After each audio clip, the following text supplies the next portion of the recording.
سلام بر تو ای رفیق عزیز که این ویدیو رو اومدی نگاه بکنی و لایک کنی و ساب بکنی. آره اولین ویدیو رسما قرار نیستی چیکار بکنم. آره فقط بگم چیکار میخوام بکنم. آره و اینکه لطفا نگاه کن دیگه، 2-3 دقیقه است، وقت تو همچنان نمیگیره 2-3 دقیقه و تا آخرش نگاه کن که به من انرژی بدی. لایک و دیگه ساب و زنگوله و این زنگوله میگه من کی ویدیو میذارم که بیای ببینی و لذت ببری و بخندی. این وای این ویدیو شاید سوتی های زیادی بدم، همه تو 2 دقیقه دیگه چقدر میخواد سوتی بدم.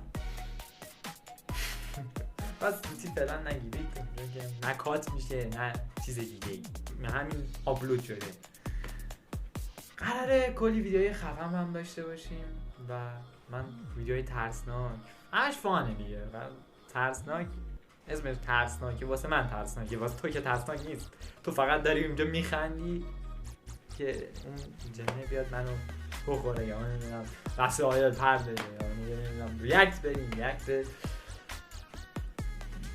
سمای توی اینستا و یوتیوب و حتی سلطان آپاراترا دیگه. آره ریاکت‌های خفن سمی براتون آماده میکنم دیگه.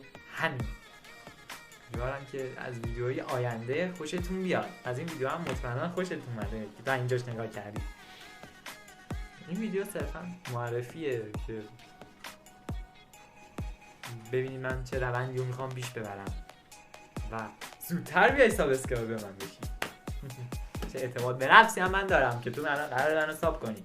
البته من که میدونم تو قرار منو ساب کنی، پس ساب کن و لایک و کامنت و این نوتیفش هم زنگوله نوتیف بزن تا من خوشحال بشم.